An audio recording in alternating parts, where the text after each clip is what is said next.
After a tough loss this weekend, the Braves have a get-right game coming up. So let's get to some Braves talk.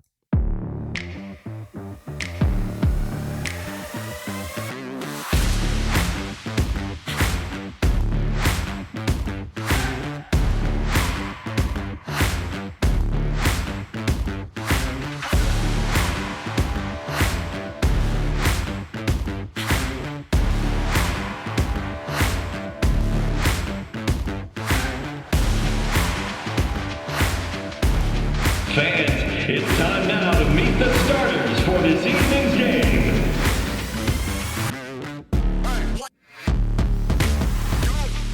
What is up, everybody? Welcome back to episode 3 of Braves Talk. This is the Iceman, Matt Freitz, as always, and on the other side, our Peoria natives, the OG Rick Powell and the coach Brad Powell. What's up, gents? Iceman, doing really well. Happy to be back here talking a little Bradley basketball. Obviously, not the circumstances we were hoping to be having the show under today, but still plenty to talk about and plenty to look forward to.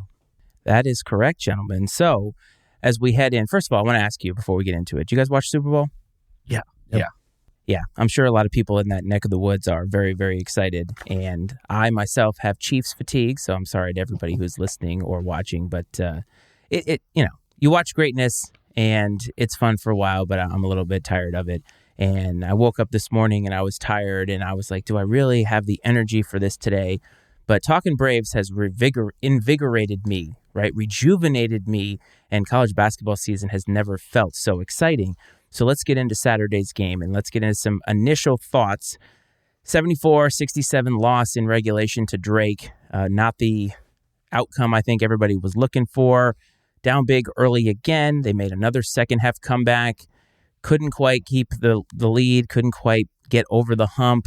The refs had a lot to say in this game, especially in the second half. Duke Teen had another great game, pacing the team, 23 points. But, man, Tucker DeVries just crushed in this game. Felt like it was kind of his night. And Darnell Brody, late in the game, I think scored their last 13 points and was clutch from the free throw line. So inconsistent in some ways, but again, positives to take. But what did you guys think?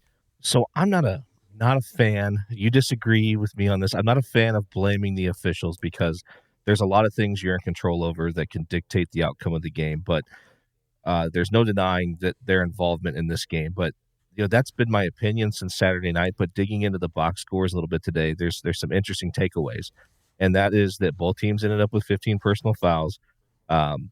Bradley actually shot 2 more free throws than Drake did. The difference is Bradley went 6 of 14, Drake went 10 of 12, and then so maybe it's just like timely fouls. I mean, I felt like the game wasn't officiated the same on both ends of the floor in several different scenarios. And I get that everybody probably feels that way when they watch a game, through the lens of being a fan of their team. But it was frustrating, man, really frustrating. And it was extremely frustrating when Darren DeVries called timeout to basically just get in the officials' ear for the entirety of it. And both him and Tucker were kind of working the refs throughout the game, I thought. And I don't go ahead. Sorry, that's what they do. Sure. And I mean, a lot of people do that, and it's part of a lot of different people's game plans. But I feel like, I don't know if early on in his tenure, if Brian Wardle burnt some bridges with the officials and things like that. Because in my opinion, I don't feel like he really gets after them like beyond what you would expect of a coach right now. Now, who knows what he's actually saying to them? I guess he could be saying awful things, but it just seems like he's not going to get any favors from anybody. I mean, it feels that way a lot. And I'm not saying you should expect favors, but just when the game is not officiated the same on both ends of the floor, it's extremely frustrating. But like I said, when you break down the numbers, 15 personal fouls both ways, Bradley shot 2 more free throws. A couple things I thought that stuck out to me when looking through the box score. Bench points favored Drake 18-8. And I'm sure Dad's got some comments to make about no? Nope, not going to say it. Okay, that's fine. But Whoa. Why not going to get it on the radio heavy debate like we did the other day. Why not? That's what this show is all about. If you're watching right now and you have thoughts on what happened in that game, particularly to what Rick is not saying, please let us know in the chat or text us, because that's what the show is for. It's out there, right? It's out there. So there was a comment made on the postgame show by Coach Wardle that he couldn't trust his bench and didn't trust the bench late in the game. Now, me and my dad have different opinions on that statement.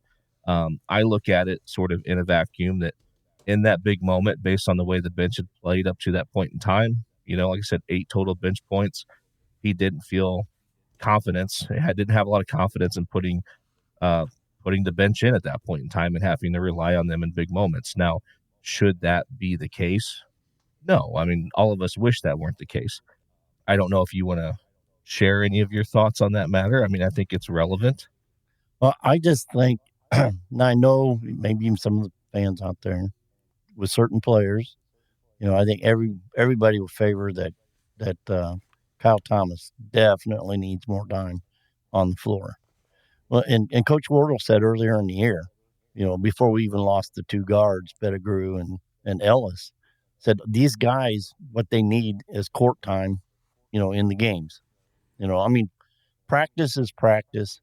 You learn fine points from practice, but putting it into actual application during a game, we cannot in practice adequately present Brody.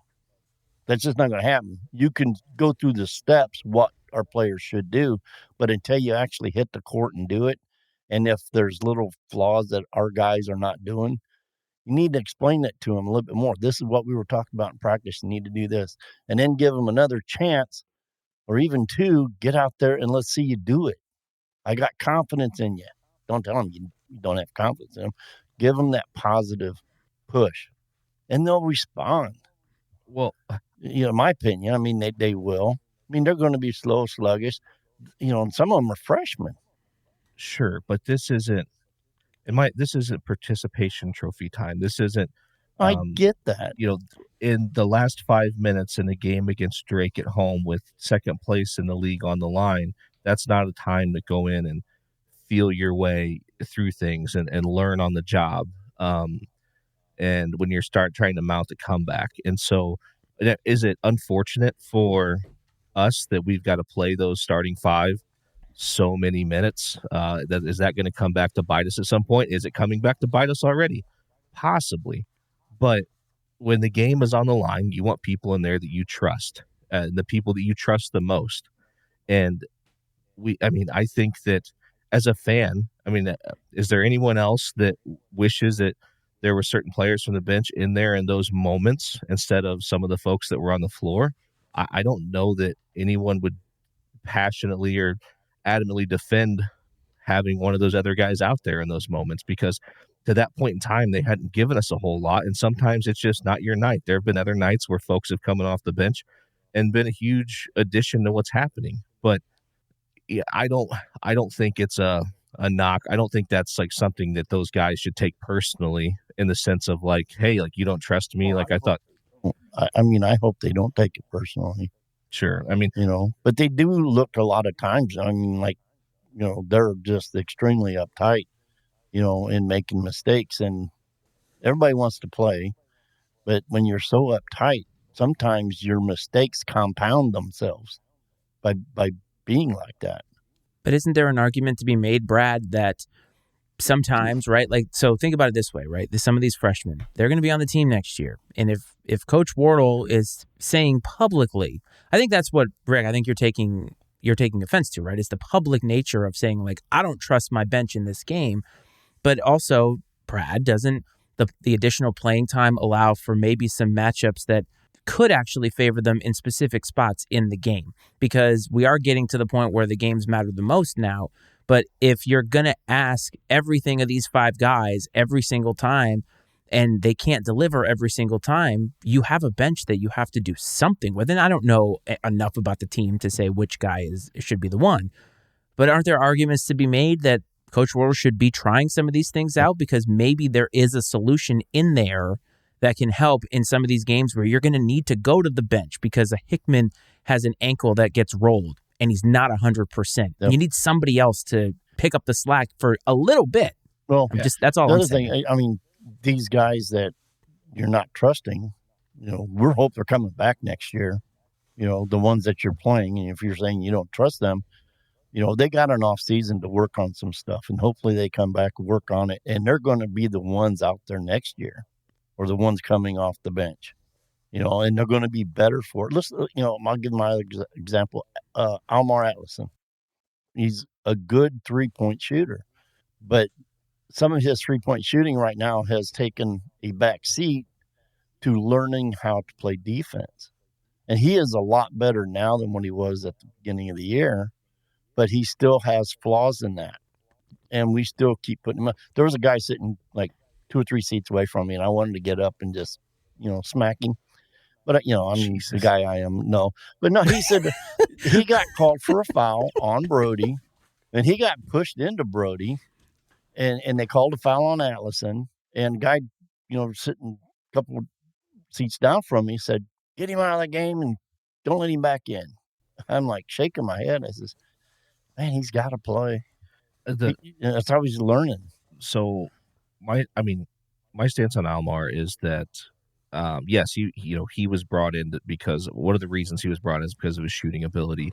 And if he's not doing that at a reasonable clip, it is, in my opinion, it's kind of hard to justify putting him out on the floor and keeping him out there for as long as we are, because of some of the other deficiencies that are there. Now, do I think he's improved defensively? Yes. Does he appear to be giving great effort? Yes. And all those things matter. And right now, I think he is the best option, more often than not, to have out there, have in the starting 5 or whatever. And the start, Wardle said before, it's not who starts, it's who finishes. And so I don't put a lot of weight into the starting lineup. But I mean, even with the way he's shooting, he still demands attention on the offensive end of the floor. And I do think he helps spread the floor out a little bit. I wish he had a little quicker trigger sometimes. And I wish we all did. I feel like they all kind of, at times we hesitate when, if we just got the ball and shot it.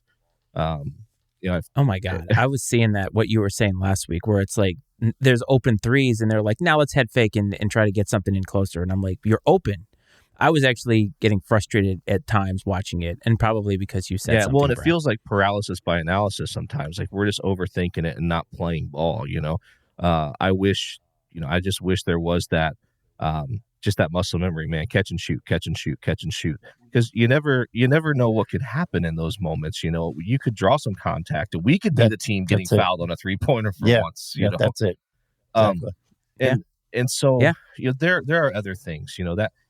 That there were other things that contributed to that loss, and those types of things would be, like I said, I mentioned the bench points, 18-8, and shooting just under 46% from the field isn't a recipe for success either, and 7 for 24 from 3 for 29%. Again, not going to get it done most nights, especially against a team like this. And the thing is, though, defensively, we turned them over 16 times,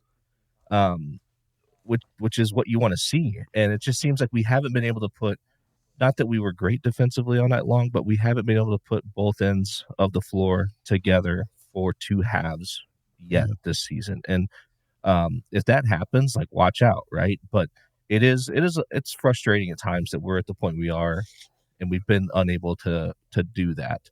But all that being said, all those sort of mistakes, all those disparities that exist on the box score, we were still right there with a chance to win. And that's what gives you hope moving forward, is even with all those things we could have done much, much better, we were still right there with a chance to win the basketball game. And that's what keeps me engaged. It'd be a different story. I'd probably feel differently if I felt like we played as best as we possibly could, and it still just wasn't enough. But that wasn't the case. And so that does give me hope as we continue through the rest of the season and going into Arch Madness. And Todd mentioned free throws. Free throws were they were abysmal, and I got it here. Especially late. Yeah. Like late in the second half. Rebounds, 6 for 14. Oh, rebounds 42%. late. We were actually ahead in rebounds for a little while, and then we lost that battle by 7. But and a lot of it came late with Brody in there throwing our guys out of the way and then going to get an offensive rebound, putting it back in for scores and a foul. And the thing is, they were killing us early. I say us, but they were killing Bradley early with the transition, like really, really bad in transition. And Brody got into foul trouble. That was one thing that we needed, because Meta, one of the keys to the game that we said last week was Meta needed some minutes. He got 5 because he stepped on Connor Hickman's ankle and never saw the light of day after that. So your size that you need to contend with Brody was gone by that point, but he got into foul trouble. And then, of course, he plays in foul trouble and scores the final 13 points for Drake, which is like the exact opposite of what you need. And he was clutch from the free throw line, too, like 5 of 6. And that was at a time where Hickman couldn't get a layup to go down, couldn't get any free throws to go down. And those are, as you said, Brad, these are recipes for disaster. They're not recipes for success. I don't know if the ankle had anything to do with it. Probably did. Well, only reason I say that is because I think early on in the season, especially, Hick was having troubles at the line anyway. I mean, that's before he even hurt his ankle the first time. But you can't say that didn't have an impact. No, I'm not going to 100% say it didn't. It's probably up here, right? Yeah. Because you start to think, when you're hurt, you think too much. I mean, and the muscle memory part of it goes away. So it wouldn't surprise me if something like that happened. But when I watched this game from an outsider's perspective, I felt like Drake was on the ropes, and Tucker DeVries knew that and decided to work the refs, to work the angles. I'm not saying it worked, but that's what your veteran guys are supposed to do. See when the team needs something, and he decided that was what they needed because he was doing everything he could on the floor. Yep. So it's not like he could do all that much more. Bradley had him. Let me go back to on the refs for a minute. I used to be a high school football official, so I mean I kind of get some things. Bona fides. There is what matters, even though the numbers, the number of fouls called and such, were very even. Where I think the problem is one, the calls aren't the same on both ends, and that happens a lot, even at home games. I mean, the other team always seems to be able to come down and bang us when we're, going in for layups and stuff, and no fouls called. We touch foul them going in, and it's foul. So I think there's a lot to do with when they're called. Are they shooting fouls? Especially on the ones where the shooting, the free throw attempts are way more than what we're shooting. But then the other thing it does, it affects the play of the game, fouls. And if one team's getting called for, touch fouls and they're getting hammered on the other end, it affects how everybody plays. And then the other factor is, if DeVries is getting away with all kinds of fouls and not getting them called on, I know he ended up with 4, or Brody, or, I mean, it has an effect on a player's game if he's getting 2 fouls, 3 fouls in the first half or whatever, a quick third one in the beginning of the second. So it's when they happen. But I like consistency, and a rule's a rule, a foul's a foul. You see it, call it both ways. You don't want it to get touch fouls. I mean, that's part of the game, playing physical. That's part of the game. But there's a hammer on one end and a touch foul on the other. Sometimes I wonder if it's how we play offensively. If the way we play offensively, we're not incredibly physical in the post and attacking the basket. I wonder if that plays against us. I wonder if we were more aggressive at the rim and try to initiate more contact, if that would work in our favor some. Because it seems like people do that to us a lot. But we get that when Birch drives. And a lot of times, fouls are called when Birch drives and puts one up. Sometimes they're not because he loses them before he gets there. And DeVries protected by officials. I don't disagree with that. I disagree with officials doing that. I don't care if you're a stud player, NBA type player. You break. You foul somebody, you got to call it. You walk, you got to call it. I don't care how good you are. Sometimes it comes down to when they do it too. Yeah. Like that's the frustrating part is like, why does it always seem to be the most ticky-tack of fouls when the game is on the line? Yeah. Right? Guys coming off of a screen getting absolutely blasted. Nothing's called. Stuff like that. That does frustrate me as a fan. And Brad, you and I talk about this all the time. All we want is consistency in officiating. It doesn't matter whether it's like in baseball. I don't care if he's got a wide strike zone as long as it's wide for everybody. So it's frustrating on both ends. But when you're calling things differently. The only thing consistent I've seen with officials every game this year has been inconsistency. It's very true. So we have a comment from Todd about the Wardle not getting the benefit of the doubt. I want to ask you guys, and we talk about players having preferential treatment from the referees, but how much of it do you think the coach's attitude toward officials and toward, I guess, or having an irreverent a perspective on refereing, do you think has anything to do with how these guys call the game? Like, is there I think validity to that for real? I think that because Wardle hasn't been as hard on officials the last year or so, but I'll go back to, was it 2 years ago in Indiana State? There was a timeout. Wardle was in talking to his players. Official busted into his. It was Gary Maxwell. Into the huddle. And Wardle said something, I don't know what he said, but turned to him or whatever and went back to instructing his guys. The official came out and teed him up. Yeah, basically teed him up for not engaging him, is what it appeared, at least. And I'm like, and I haven't seen that guy. We've had him this year. But, he may have got him in trouble, and that may have had him at Evansville. May have put some other officials on notice for Wardle, and a lot of I don't know. I've seen Wardle get more upset within his own huddle for other things than him getting on officials. Yeah. Well, I think that he knows he doesn't have a lot of runway, and so he doesn't push it too much. Because there's times he just throws his hands up and walks away because I think he realizes that he may have a shorter leash than others. And I do think that, like Dad said, I don't think lately it's been so bad. Last couple of years, it seems like the antics towards the officials have really, antics is a bad word to use, but for lack of a better term, have really toned down a lot. But I think the damage may already be done, like we talked about at the beginning. And it stinks that that's the case, but it happens. Even when I was coaching high school football, man, there's a couple coaches around the area that have been coaching forever that, had won state championships, things like that. And it was like, you were never going to get a call in those situations. They were going to get the calls. You were fighting an uphill battle, more so than you already were against a better opponent. Yeah. And it just stinks that that's the way it is. And I guess it's just human nature. I will say he's not saying anything to officials, because I have seen him, throw out his arms, like, where's the call?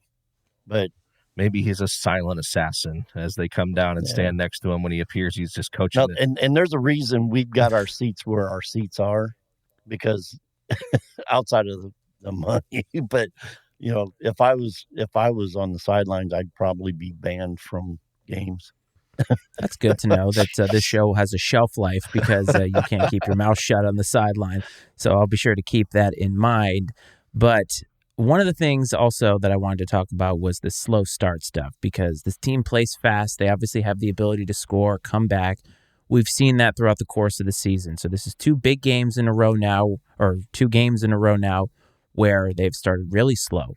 And I know that, Brad, you made mention to how Coach Wardle coaches his team, that there is a certain level of anxiety that can come with playing for Coach Wardle. The players love to play for him, but he's a tough coach, asks a lot, high expectations.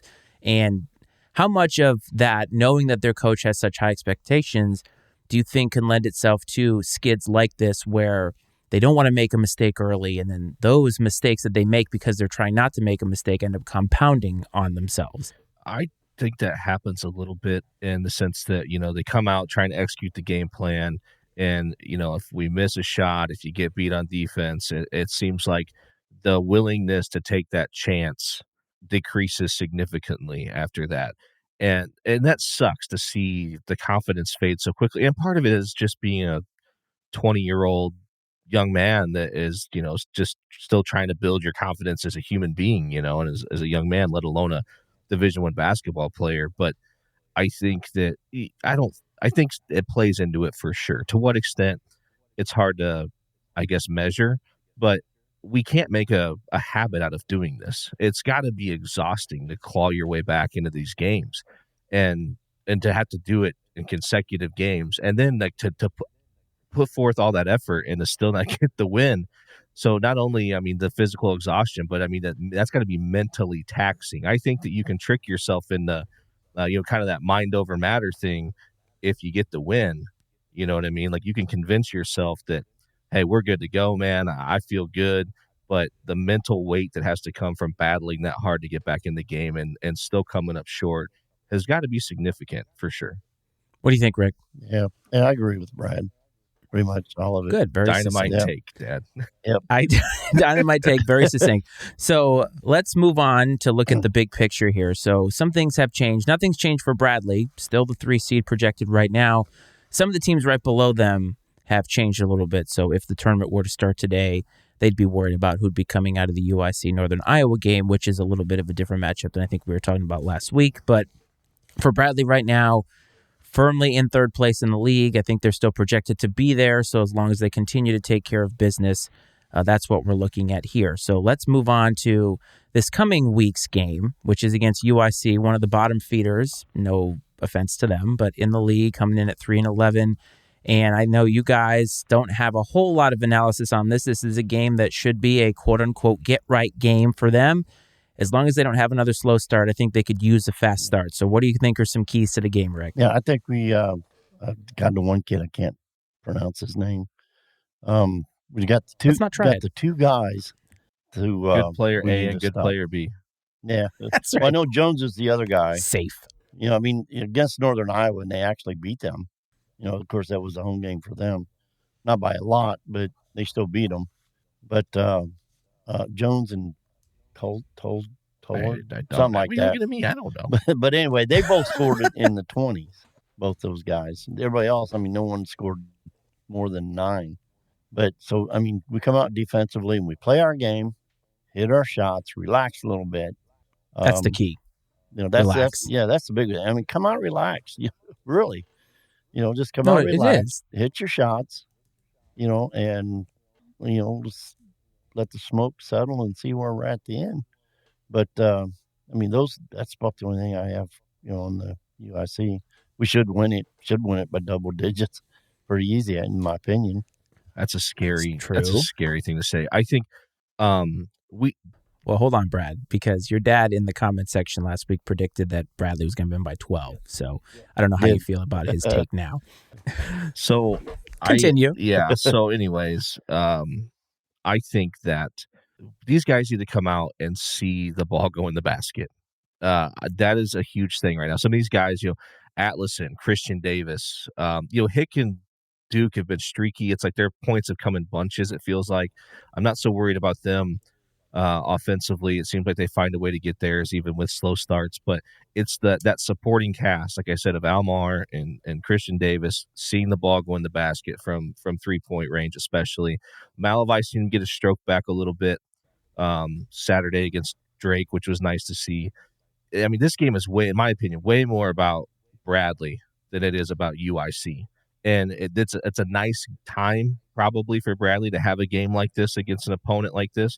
And I'm not trying to disrespect UIC in any way, shape, or form, but the facts are what they are. They are one of the lesser teams in the league this year. I do think that there's some hope for them in the future, but right now they're still at the bottom of the league, and Bradley's sitting up there returning champs and third currently. And this is a game you should expect to control from wire to wire. And that's kind of what I'm looking for out of this, a get-right game, as you put it, and build back some of that confidence that may be wavering after the last couple of losses, and maybe try, kind of get that big exhale and maybe, okay, like, we can do this. Like, let's get back on track and see where things go from there. I agree. It's like when you see a boxer just sort of like relax a little bit, starts to open up, and it's like now the game plan is coming. You want to see them have some ring generalship in this game. Don't come out and have it be close. Don't let them be close late into the second half. Take care of your business and get the W. And I think that that's what's going to happen as well, because I think that there are just talent disparities.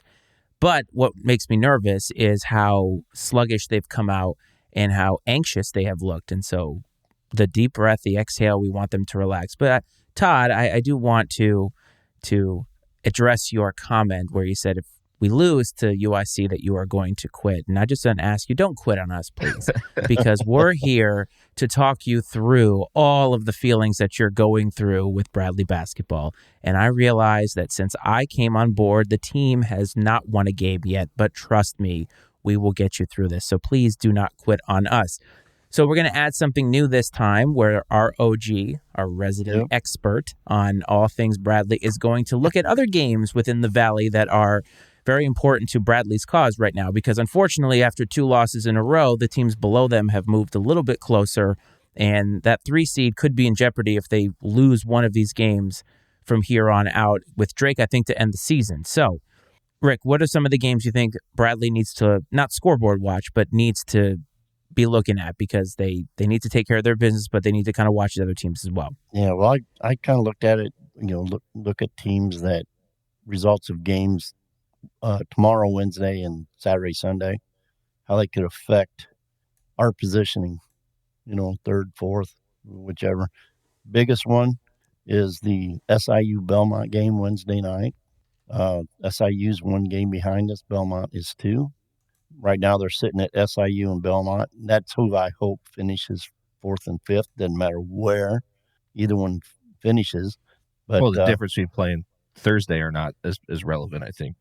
Yeah, well, for their sake. I mean, we don't care, but they. Yeah, I mean, in the tournament, if that's who it is, if Belmont's 3rd, SIU's 4th, or no, Belmont's 4th, SIU is 5th. They're on the other side of the bracket, and we won't see them until championship game if they even get that far. Who do we want to win that game, you think? And just because then that just keeps Southern back another game, right? That actually gives us a 2-game buffer. That gives us a 2-game buffer. Did you guys sweep Belmont? We go. Do what? Do we sweep Belmont? We only played them once Just this once? year, Okay. and we beat them, so we hold the tiebreaker against them. So there's another game coming up where we could extend the lead even more if Belmont wins. Yes, so, okay. Gotcha. Yeah, Belmont wins. We play SIU yet again, and that would give us a 3-game split. But the other games, the other game for SIU, that's really going to be big, and actually make the spread even bigger, is they're at home Saturday against Indiana State. So you got to pretty much, Indiana State, I ain't going to say because they just squeaked by Missouri State. So, and SIU, you just never know which team's going to show. But, you just assume automatically Indiana State's going to win that one. Maybe we kind of hope they do to push Southern back. The other games is Murray State against Missouri State. I think that's Wednesday. And then Murray State Sunday is at Drake. Now, that puts Murray State is 7-7, so they're tied with Belmont. They're like 2 games back from us too. So, if they come up with 2 losses, that puts them further back. So we could really see that over this week. We could really see the top 3 teams. I mean, separate themselves even more. From the rest we could of the see pack. a little bit more definition, or especially very easily see things get even murkier in the middle. Now, I know we mentioned. I mean, whether we finish 2nd or 3rd, because there is, and I ain't going to say this is going to happen. I'm not, but there is a possibility Drake could see 3 losses. They'd all be upsets, no doubt, but they play teams that are playing very well. Because this time of year, and this hasn't happened in a while, but 1 through 10 has been playing some very good basketball here the last couple of weeks. Yeah, and I got their slate here. So Drake finishes at home against Murray State, at home against Belmont, on the road at Northern Iowa, on the road at UIC, and then finishes at home against Bradley. So that's outside of Northern Iowa's not playing very well right now, and obviously UIC is a lower level team, but Murray State and Belmont are playing pretty good basketball right now, and obviously we hope that Bradley's playing really well. Belmont beat Drake by 30 something. It was a home game for Belmont, but they did it without Gillespie. And I think Brody has a heck of a time matching up with Dia. So that, they've got more scoring opportunity, I think, with or possibilities. They match up better with Drake than most. Yeah, it'll be a tough home game for Drake to win that one, but I mean, they can do it. And let's just be honest here. You love yourself some Belmont. Yeah, Belmont. I feel like you're a closet Belmont fan. No, that's okay. I'm a Bradley fan, but I mean, you got to like good basketball wherever it comes from. I think, everybody was putting Indiana State, 4th, 5th. beginning of the season. Yeah, you've been high on them since. I was high on them summer. since we played them last year in the semifinals. And they just cracked the top 25. Came in at 23 this week. So the Valley's getting some respect. And I will tell you guys that watching the game at Carver the other night, I know there was only 8,000 fans there. That's not a slight, but on television it sounded like more, especially later in the game. So the home field or the home court advantages for some of these schools, I think, matter because the basketball matters. And that's exactly what you're saying, Rick. But the other thing, too, you talk about Northern Iowa struggling. Well, they have also their own get-right game this week against Valpo, which is pretty much a get-right game for everybody. But, Brad, don't you kind of worry about a team that has such a veteran coach, even if they're playing poorly? You have that veteran leadership that could kind of right the ship for one game to screw somebody's season over. Oh, for sure. And like last week, Jonah asked about, is there a team that Bradley wants to avoid in the tournament? And obviously, having the confidence in this team, I'm like, bring on whoever. Let's go. We got to take care of business either way. But I could probably go, 1 through 10, like Dad said. And no disrespect to Valpo or UIC, they're just not on that next level yet. I could go 1 through 10 and give you reasons why I'm hesitant. I'd be hesitant to play that team in Arch Madness, or legitimate concerns I have about that opponent, and that's, I just think it shows the depth of this league, even with maybe where you may see some of these teams fall in the net ratings and stuff like that. These are well coached teams that have good players and sometimes it just takes a while to get it together a little bit and get on a roll. But like you mentioned too, on Saturday, it's a winner go home scenario. So you're going to get, everybody's going to be in desperation mode. And then you do have just that hope, right? That little nugget that's out there of, hey, if we can just get hot and win 3 or 4 games in a row, we can go dancing. And so that hope can be a dangerous thing, especially if you're one of these better teams and you let one of these teams that gets hot to hang around. That's dangerous. I think, if you're one of those top 4 teams, you have to come out against those lesser opponents and assert yourself immediately, and just kind of remove all hope from the equation. Because if you let those people stick around and give them hope, that's when things get crazy. I mean, is it fair? Is it fair that more than half of the league could get hot and make the tournament by winning Arch Madness right now? That's just a. I mean, it's been a while. I don't know. That just there's shows ever how been like strong the Valley has gotten. Yeah, I mean, and I'm sure there's some historians out there, and Dad might be able to drag it up in his brain there. But like Bradley was a 5 seed that won it in 2019. But I'm trying to think, has there been a lower seed? Now in 2020, they played Valparaiso in the championship, and Valpo. That was the first time that. Valpo came from Thursday. Yeah, so they were one of the bottom 4 teams. They came from Thursday all the way to the championship game. And they gave us a game for a half. Yeah, was that Freeman Liberty, right? Was that his name? He was a stud. Yeah. That sounds great. Sounds like a quarterback. Their legs was just rubber, and, we just, lit it up the second half.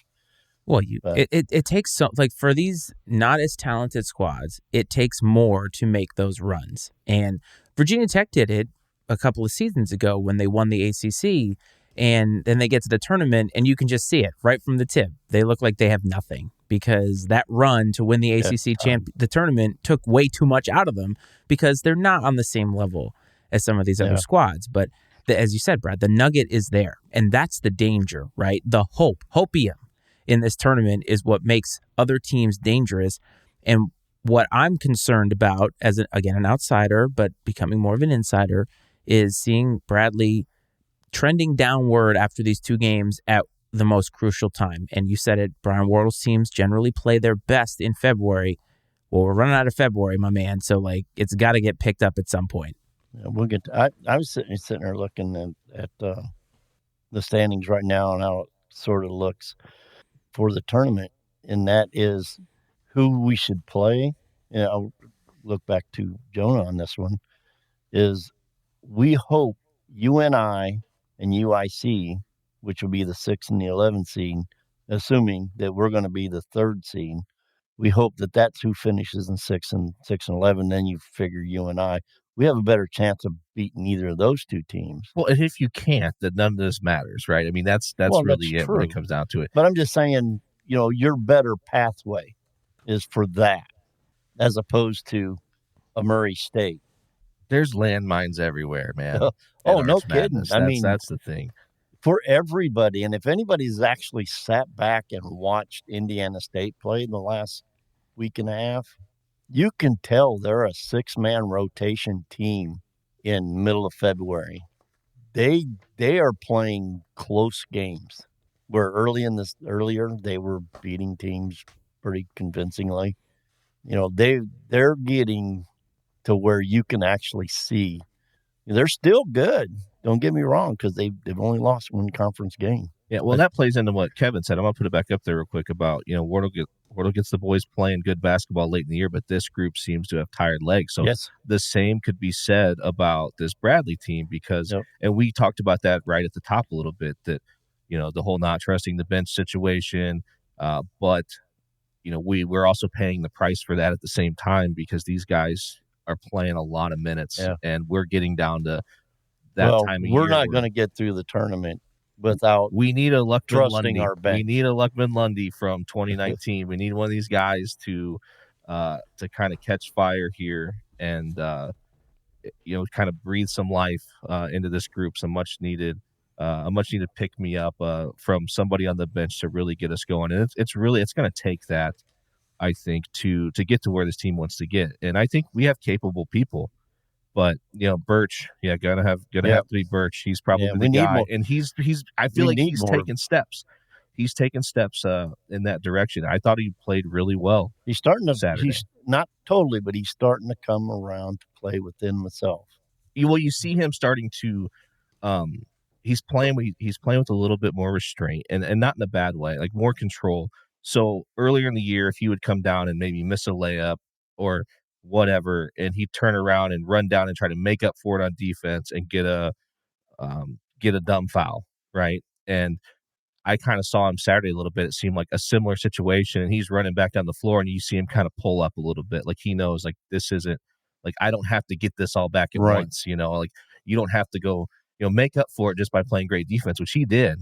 I thought he was really good defensively for the most part, and a lot of disruptions. Yeah, I mean, and he does. He just plays the game very aggressively and intense. I love watching. He's fun to watch. He took the ball right away from DeVries in that second half. With help of another guy who's guarding him, he'd come up there and just snagged it right away from him. Well, 2 observations, fellas, as we come up to the end of this. Number 1, the Valley, there's landmines everywhere. We're making that a T-shirt. And number 2, if there are 3 people who do not have tired legs because we started at the end of the season, it would be the 3 of us. So we are going to be here throughout the entirety of the season for some Braves talk. And there's only a couple more weeks to go, but we're going to be in it hot and heavy, gentlemen. So I hope that you are ready to break down a lot of college basketball between now and then. And hell, maybe if this works out, we'll start our own national show. What do you think? Yeah, that'd be wonderful. Right. Let's do it. Dad and I are kind of we're kicking around the idea of we went down to the podcast. We went down, Belmont podcast. We went down to we would just troll Belmont the whole time. That's what it would be. We went down to the championship game last year, and we talked this year about I wanted to get all session tickets. The wife's work schedule's kind of wonky leading up against the tournament, but we thought about maybe getting down. Possibly Friday night, but maybe Saturday and then the Sunday at the tournament. So we'll see if that comes to fruition. There's a lot of moving parts to the situation, but it's a possibility. I think it'd be a lot of fun. It definitely would be. You guys would have to do something for it. But the only reason I can't do it is because Mr. James has a 4th birthday party right before Arch Madness, and I want to make sure I'm available for our resident gambling degenerate. So, gentlemen, I think we have done quite a bit of analysis here. But for everybody who is new to this, first of all, thank you again. I don't think we can thank you enough for the response that we've gotten, the continued response. Even after the shit show last week where nothing worked at the beginning, we held it together and made up for it, I think. But if you want to find us and you haven't found us already, X at Iceman and Coach, Twitter at I&C Sports, Facebook I&C Sports, the Matty S Media Network up here, mattysmedia.com, where Coach and I do Iceman and Coach. And if there's any sneaker people in here, I do a sneaker podcast called Fire Footwear. So you're more than welcome to listen to that. But gentlemen, it has been a pleasure as always. And to everybody who is watching, I always say this. Brad knows this. I hope this finds you well and safe. And we'll see you later this week for some Braves talk. See you later, gentlemen.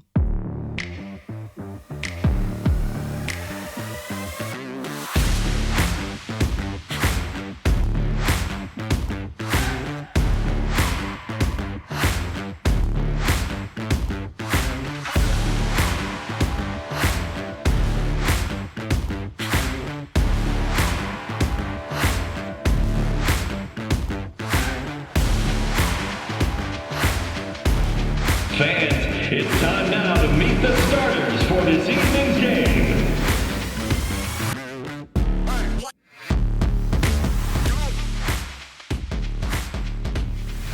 The opinions and viewpoints expressed on I&C Sports are those of Matt Freites, Brad Powell, and their guests, and not necessarily those of the Matty Ice Media Network.